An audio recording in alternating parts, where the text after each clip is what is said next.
প্রথম পর্যায়ে আমাদের সমীক্ষা শেষ। আমরা প্রথম পর্যায়ে সমীক্ষার ফলাফল দেখিয়েওছি আপনাদেরকে, কিন্তু এর পরের যে কাজটা আমরা করে থাকি সাধারণত, যেসব কেন্দ্রে প্রার্থীরা হেরে যাচ্ছেন বলে আমাদের কাছে তথ্য উঠে এসেছে, সেই সব প্রার্থীদের কাছে বা সেই সব বিধায়কদের কাছে আমরা খোঁজ খবর নেওয়া শুরু করি। যেমন তৃণমূলের বিধায়কদের কাছে খোঁজ খবর নিয়েছি, যেখানে তৃণমূল জিতেছিল গতবার, এখানে এবার সেবার সেখানে তাদের জেতার সম্ভাবনা নেই এমন বেশ কিছু তৃণমূল বিধায়কের সাথে কথা বলেছি।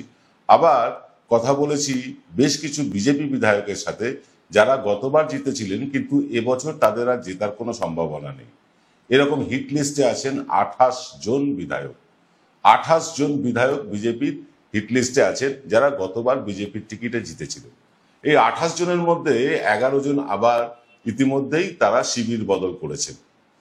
সেখানে কোথাও ভোট হয়েছে, ভোট হয়েছে, আবার কোথাও ভোট এখনো হয়নি। তারা পদ্মফুলের আসনে বসলেও কিন্তু তারা মনে প্রাণে তৃণমূলেরই লোক, এরকম একটা ব্যবস্থা হয়ে আছে বিধানসভায়। তো ফলে এই যে বিধায়ক যারা জিতবেন বা জিতেছেন, তারা যে আর জিততে পারছেন না, এরকম 28 জন বিধায়ক আছেন যাদের সাথে আমরা কথা বলেছি। অনেকেই বলছেন, আপনারা কি টুকটাক জানেন নাকি, আপনারা কি ম্যাজিক জানেন নাকি, ভোটের এত আগে সব বলে দিচ্ছেন। আমরা তখন তাদেরকে সমীক্ষাটা বললাম যে আমরা সমীক্ষা করেছি, এইভাবে সমীক্ষা করেছি, তাতে দেখা যাচ্ছে আপনারা জিততে পারছেন না। তো অনেকে আমাদের পুরনো সমীক্ষাগুলো দেখেছেন, অনেকেই স্বীকার করেছেন যে না, আপনাদের সমীক্ষা প্রায় মিলে যায়। অনেকে আবার উড়িয়ে দিয়েছেন, না না কোনোভাবেই আমি আর হারবো না, এরকম হয়েছেন। আবার কেউ কেউ কিন্তু তারা চিন্তা ভাবনা করছেন শিবির বদলানোর, অর্থাৎ বিধায়ক হয়ে থাকতে চান তারা, এবং তারা শিবির বদলাতে চান। এরকম 6 জন বিধায়ক কিন্তু ইতিমধ্যেই ক্যামাক সিটের দিকে পা বাড়িয়ে বসে আছেন। 1 জন 2 জন নয়, 6 জন। কেউ 4 জন বলছেন, কেউ 5 জন বলছেন। আমরা স্পেসিফিক্যালি বলছি যে বিধানসভা নির্বাচনের আগে বিজেপিতে আরো বড় ধস নামবে, এবং 6 জন বিধায়ক তারা কিন্তু তৃণমূলে যাওয়ার জন্য প্রস্তুত।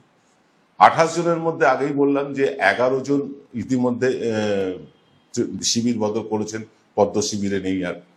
বাকি যারা আছেন তাদের মধ্যে 6 জন একদম লাইন লাগিয়ে বসে আছেন, এবং তাদের জন্য দরজা কবে ফাঁক করবে তৃণমূল কংগ্রেস, সেটাই এখন দেখার অপেক্ষা।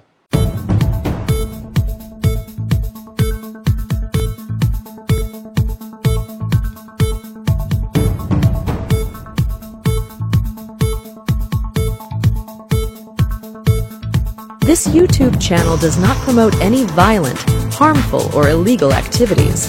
All content provided by this channel is meant for an educational purpose only.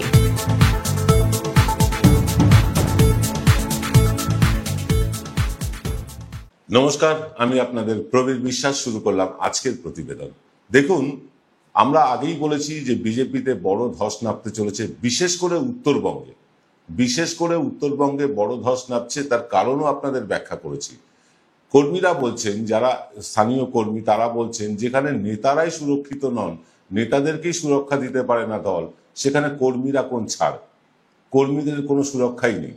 বাস্তবত আমরা দেখলাম কি যে খগেন মুর্মু এবং শঙ্কর ঘোষ তারা নাগরাকাটা গেলেন, এবং যেতেই পারেন, এবং সেটা তাদের গণতান্ত্রিক অধিকার। গেলেন তো বটে, কিন্তু নাগরাকাটার স্থানীয় বিধায়ক কোথায় তাদের সাথে, নাগরাকাটার স্থানীয় এমপি কোথায় তাদের সাথে, নাগরাকাটার স্থানীয় নেতৃত্ব কোথায় তাদের সাথে। ঢাল নেই, তরোয়াল নেই, এরকম নিধিরাম সর্দার হয়ে তারা নাগরাকাটায় গেলেন কেন? আর গেলেনই যদি, তারা কাদের বিক্ষোভের মুখে পড়লেন? বলা হচ্ছে তৃণমূল কংগ্রেস এবং কিছু মুসলিম লোকজন এসব করেছে। মুসলিম হোক হিন্দু হোক সেটা বড় ইস্যু না। যারা গন্ডগোল করেছে, যারা এরকম মারধর করেছে, তাদের নিশ্চয়ই শাস্তি হওয়া দরকার। কিন্তু তাদের তৃণমূল দেখে দেওয়ার পেছনে কারণটা কি? কারণ নাগরাকাটায় কোনো তৃণমূল নেই। নাগরাকাটায় আমরা যখন সমীক্ষা করতে গেছি তখনই দেখেছি যে সেখানকার সাধারণ বিজেপি ভোটার তারা বলছেন, আমরা বিজেপিকে ভোট দিয়েছিলাম, কিন্তু আমাদের সাথে এমএলএ কোনো যোগাযোগ রাখেন না, এমপি কোনো যোগাযোগ রাখেন না, কোনো ডেভেলপমেন্ট আমাদের কাছ পর্যন্ত পৌঁছয় না। অথচ তারা বলছেন যে কলকাতার দিকে যে বিধায়কেরা আছেন অন্য দলের, তৃণমূলের বা সাংসদেরা আছেন, তারা তো দিব্যি ডেভেলপমেন্ট করছেন। তাহলে উত্তরবঙ্গ কেন বঞ্চিত? এই যে বারবার বলা হয় উত্তরবঙ্গের বঞ্চনার কথা, বঞ্চনা কারা করছে? যারা প্রশাসনে আছে তারা। প্রশাসনে কারা আছে উত্তরবঙ্গে? বিধায়ক বিজেপির, এমপি বিজেপির। তাহলে ডেভেলপমেন্টটা করবে কারা? বিধায়ক এমপির মাধ্যমেই তো ডেভেলপমেন্ট হয়। তারাই যদি ঠান্ডা ঘরে বসে আয়েশ আরামে দিন কাটান, তাহলে ডেভেলপমেন্টটা হবে কি করে?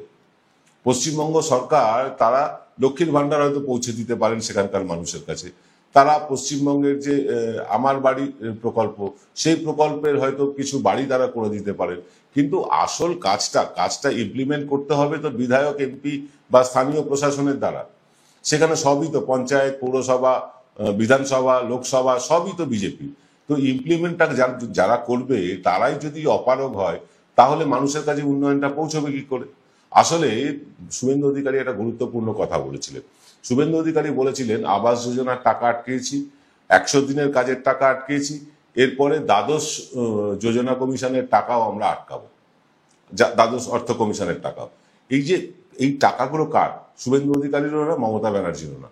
এই টাকাগুলো এলে বাংলার মানুষ উপকৃত হতো। আবাস যোজনা এলে মমতা ব্যানার্জি বাড়ি বানাতেন না অভিষেক ব্যানার্জি বাড়ি বানাতেন? বাড়িও তো বাংলার মানুষের। যদি 100 দিনের কাজের টাকা ঠিক টাইমে ঠিক সময়ে শুভেন্দু অধিকারীদের কথা না শুনে কেন্দ্রীয় সরকার দিয়ে দিত, তাহলে যারা 100 দিনের কাজ করে পেট চালান তাদের পেটটা তো চলতো। এটা মানুষ কিন্তু এবার উপলব্ধি করেছে। এইবার উত্তরবঙ্গের মানুষ এটা উপলব্ধি করেছে, তাই তারা কিন্তু বিজেপির থেকে মুখ ফেরাচ্ছে এবং যেখানেই বিজেপির বিধায়ক নেতারা যাচ্ছেন সেখানেই তারা বিক্ষোভের মুখে পড়ছেন।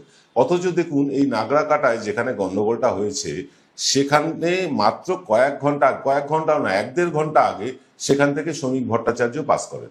কোথায়? তার গাড়ির ওপরে তো হামলা হয়নি। শ্রমিক ভট্টাচার্য যে লাইনে চলতে চাইছেন, সাধারণ বিজেপি কর্মী সমর্থকেরা সেই লাইনটাই পছন্দ করছেন, অর্থাৎ বহুত্ববাদ, সবাইকে নিয়ে চলা। কিন্তু শুভেন্দুর যে উগ্র হিন্দুত্ব এবং তীব্র মুসলিম বিদ্বেষী কথাবার্তা, সেগুলো বিজেপির সমর্থকেরাও নিচ্ছে না। বিজেপির সমর্থক আসলে কি? বিজেপির অ্যাকচুয়াল সমর্থক যদি আপনি দেখেন, পশ্চিমবাংলায় 5-6-7% বেশি না। এই বাকি যে 31-30% বিজেপির ভোট দেখেন, এটা সবটাই বামেদের কাছ থেকে বিজেপিতে যাওয়া। আর যারা বামেদের কাছ থেকে বিজেপিতে গিয়েছে, তারা কখনোই উগ্র হিন্দুত্ববাদ বা উগ্র ইসলামের বিরোধিতা, এটা কোনোটাই তারা মেনে নিতে পারছেন না। এবং তারা যেটা ভেবেছিলেন যে আগে রাম পরে বাম, সেই রামও আগে আসার কোনো সম্ভাবনা তারা দেখছেন না। ফলে এখানে কিন্তু একখানা ফাটল ধরতে শুরু করেছে। অর্থাৎ যে ভোট বাম থেকে রামে গিয়েছিল, সে ভোট আবার বামে ফেরার মুখী হয়েছে। সবটা হয়তো বামেদের দিকে ফিরবে না, কিছু হয়তো তৃণমূল, কিছু কংগ্রেস, এরকম ভাগাভাগি হয়ে যাবে, কিন্তু বেশিরভাগটাই বামেদের দিকে ফেরার সম্ভাবনা আছে। কারণ এর পেছনে কারণও একটা আছে, আমরা সেটাও বলেছি। কারণটা হচ্ছে তৃণমূল কংগ্রেসের নেতৃত্বের ব্যর্থতা। উত্তরবঙ্গে যে ধরনের নেতৃত্বের প্রয়োজন, যে ধরনের একজন নেতা প্রয়োজন যাকে সবাই মেনে চলবে, এরকম কোনো নেতা উত্তরবঙ্গে নেই। উত্তরবঙ্গে বহু নেতা আছেন, প্রত্যেকেই প্রত্যেকের সাথে কোথাও না কোথাও ইগো ক্ল্যাশে জড়িয়ে পড়েছেন। কে বড়, তুই বড় না মুই বড়, এই তুই বড় না মুই বড় লড়াইতে মেতে আছেন। সবাই তার নিজের অনুগামী নিয়ে ব্যস্ত। কিন্তু ওখানে একজন এমন নেতা দরকার, উত্তরবঙ্গে এমন একজন নেতা দরকার যার কথা সকলে মেনে চলবে। সেটা তৃণমূল আজও তৈরি করতে পারেনি।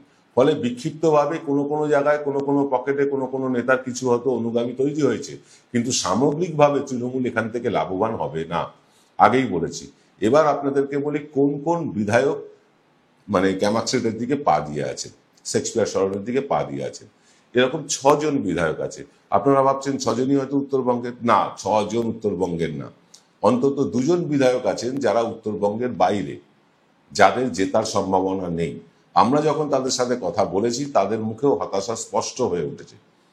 তারাও বুঝতে পারছেন যে আগামী নির্বাচনে তাদের পক্ষে জেতা সম্ভব না।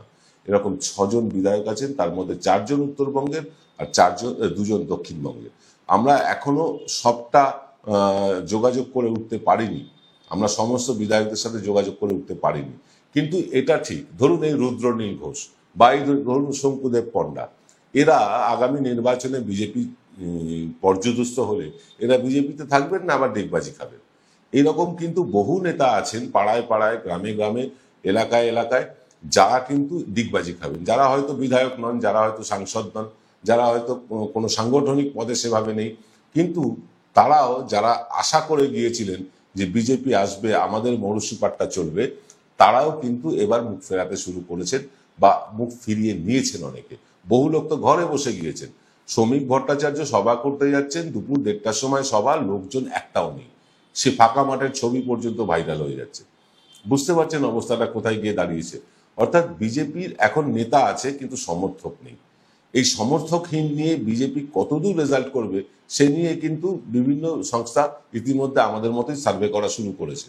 একটি বৃহৎ সংস্থা তারা বলছে বিজেপি 40% ভোট পেতে পারে, 40% ভোট বিজেপি পেতে পারে, আর তৃণমূল পেতে পারে প্রায় 50% ভোট।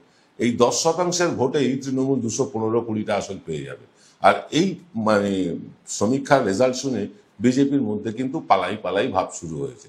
তারা এবার কিন্তু শিবির বদলানোর চেষ্টা করছেন। যারা দল বদলো তারা দল বদলেই থাকেন, এ নিয়ে কোনো অসুবিধে নেই, বা এটা আদর্শগতভাবে তারা দল বদলান এমনটাও নয়। কেউ পেটের দায়ে বদলান, কেউ পিঠের দায়ে বদলান, তো পেটের দায়েই বদলান বা পিঠের দায়েই বদলান, কিন্তু তারা বদলান। এই বদলে যাওয়া লোকগুলো এরা এবার শিবির বদলাতে শুরু করবে। এই কালী পুজো গেলেই দেখবেন আস্তে আস্তে আস্তে আস্তে বিজেপির ভিড় কমতে শুরু করেছে। এমনিতেই নরেন্দ্র মোদী এলেন দুবার করে, তার সভায় পর্যাপ্ত লোক হলো না, বিভিন্ন জেলা থেকে লোক নিয়ে গিয়েও তার সভা ঘোরানো গেল না। এটা একটা বার্তা, এটা একটা বার্তা, কারণ পশ্চিমবাংলায় এই বিভেদকামী রাজনীতি চলে না, ধর্মের বিভেদ চলে না। এটা বিজেপি যত তাড়াতাড়ি বুঝবে তত ভালো। শ্রমিক ভট্টাচার্য খানিকটা বোঝার চেষ্টা করেছেন, কিন্তু তিনি তো মানে ঢাল নেই, তলোয়ার নেই, নিধিরাম সর্দার। তিনি শ্রমিক ভট্টাচার্য, তিনি সভাপতি বটে, কিন্তু তাকে খুব গুরুত্ব দিচ্ছেন শুভেন্দু অধিকারীরা, তার কথা মেনে চলছেন এমনটা কিন্তু মনে হচ্ছে না কোনোভাবে। হ্যাঁ, এবার শ্রমিক ভট্টাচার্য বিবৃতি দেবেন না আমাদের দলে সব ঠিকঠাক আছে, আমরা সব একজোট আছি, এরকম তারা বলেন, কেন্দ্রীয় নেতৃত্বের কাছেও বলেন, এবং কেন্দ্রীয় নেতৃত্বকে ভুলভাল বোঝান। আমরা 170টা আসন পেয়ে আসছি, আমাদের এই সংগঠন তৈরি হয়ে গেছে, প্রতি বুথে আমাদের 10 জন করে লোক হয়ে গেছে, এইসব তারা ভুজুং ভাজুং দেন কেন্দ্রীয় নেতৃত্বকে। কিন্তু যারা বাস্তবের মাটিতে দাঁড়িয়ে কাজ করে, আমাদের মতন যারা সমীক্ষক সংস্থা, আমরা বুঝতে পারছি যে কি দশায় আছে বিজেপির যে 6জন বিধায়কের কথা বলছি, নাম বলছি না সঙ্গত কারণে, বুঝতে পারছেন, কিন্তু 4 জন উত্তরবঙ্গের, এতে কোনো ভুল নেই, আর 2 জন হচ্ছে দক্ষিণবঙ্গের। এই সংখ্যাটা কিন্তু বাড়বে, এই সংখ্যাটা আরো বাড়বে। যে 28 জন বিধায়কের হেরে যাওয়ার সম্ভাবনা, যারা বিজেপির টিকিটে জিতেছিলেন, যে 28 জন বিধায়কের হেরে যাওয়ার সম্ভাবনা, 28 জনের 28 জনই কিন্তু মুখে প্রকাশ না করলেও তারা খুব চেষ্টা চালাচ্ছেন ক্যামাক স্ট্রিটের ফোন নাম্বার জোগাড় করার, খুব চেষ্টা চালাচ্ছেন। তাই ক্যামাক স্ট্রিটের ফোন নাম্বার জোগাড় করতে পারলেও সেই ফোন ক্যামাক স্ট্রিট ধরবে কিনা, বা সেই ফোনের সদুত্তর পাওয়া যাবে কিনা, এটা একটা বড় প্রশ্ন। কারণ তৃণমূল কংগ্রেসও কিন্তু এইবার অনেক গুছিয়ে নামতে চলেছে। তৃণমূল কংগ্রেসও গুছিয়ে নামতে চলেছে এই কারণে বলছি, কারণ তারা তাদের যে মূল ভোট ব্যাংক, সংখ্যালঘু ভোট, সেইখান থেকে এবার রিপ্রেজেন্টেশন একটু বেশি দেখতে পাবো আমরা, যথেষ্ট বেশি দেখতে পাবো বলে খবর পাচ্ছি। তরুণ মুখ তারা তুলে আনতে চাইছে, এক মুখ, পুরনো মুখ, আমরা অনেকবার বলেছি যেগুলো বদলের দরকার, তারা কিন্তু সেই বদলটা আনতে চলেছেন। অনেক তরুণকে আমরা এবার কিন্তু বিধানসভায় প্রার্থী হতে দেখব। আর যে ভোটটা বিজেপির থেকে সরে যাচ্ছে, সেই ভোটটা নিজেদের দিকে এনক্যাশ করার জন্য উত্তরবঙ্গে যদি এই মুহূর্তে একজন মানে শক্তপোক্ত নেতা না দেওয়া হয়, তাহলে কিন্তু উত্তরবঙ্গে তৃণমূলের থেকেও ভালো ফল করতে চলেছে বামপন্থীরা। কারণ উত্তরবঙ্গ বেসিক্যালি বামপন্থীদের গড়, সেই গড় কিন্তু বদলে গিয়েছে। তার মধ্যে আরেকটা কথা বলি যে বিজেপির ভোটটা ভাঙছে কেন উত্তরবঙ্গে, যেটা আপনাদের কিছুদিন আগে প্রসূনগুপ্ত বলেছিলেন, সেখানে একটা মামা ভোট আছে। মামা ভোটটা কি? মামা ভোটটা হচ্ছে হিমন্ত বিশ্ব শর্মার ভোট।